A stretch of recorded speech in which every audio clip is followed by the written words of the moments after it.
What's up, guys? So not directly Mud Puppy related, but these are the 4 cameras I've been using. Got me a lot of questions about cameras, so I'm gonna do a battery life test. That's one of the things that's most relevant to you on a 4-wheeler because you don't want to carry extra batteries and have a charger and it get wet and go bad, whatever. So we're gonna do a battery life test. They're all set on 1080. Stabilization is off to give it a level playing field because this session 4 doesn't have stabilization and because the cameras are sitting still, so it's not a good stabilization battery life test anyways. So 1080, stabilization off, 30 frames per second. We're gonna run them to exhaustion and see how long it is. I just put a new lens on this one, so it looks a little different. It's aftermarket. A little background on the cameras. I just got this Hero 8 Black a couple days ago. DJI Osmo Action I've been testing for a while. It's excellent except for the audio, and it doesn't have the 1440 4:3 aspect ratio that I like to shoot in. All these other 3 GoPros have that. The Hero 5 session, I got it, actually, that's my newest camera. I bought a new old stock one. Its battery life hasn't been great, probably because it's old. So the Sessions are really old cameras. I love them, so I still use them because they're really compact and they're great on a motorcycle helmet for high speed stuff. They don't hold a lot of drag, but they're getting old and their batteries aren't excellent anymore. So we're gonna do a battery life test. All of the cameras have been fully charged. I took them off the charger, let them sit for 5 minutes, plugged them back in, so they're fully charged. Let them peak charge, and now we're gonna start going this way because this camera turns on and starts recording the fastest. So they're all on Quickcapture Mode.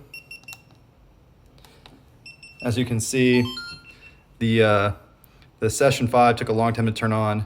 DJI took a little bit of a while to start recording.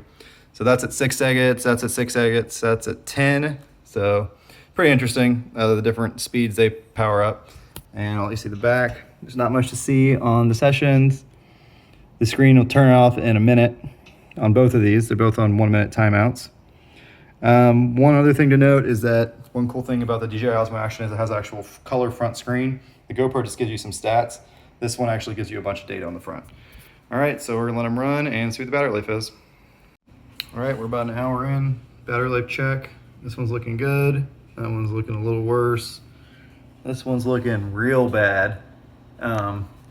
And let's check the DJI. We actually have to wake the screen up to check that one. Looking the best by far, as expected.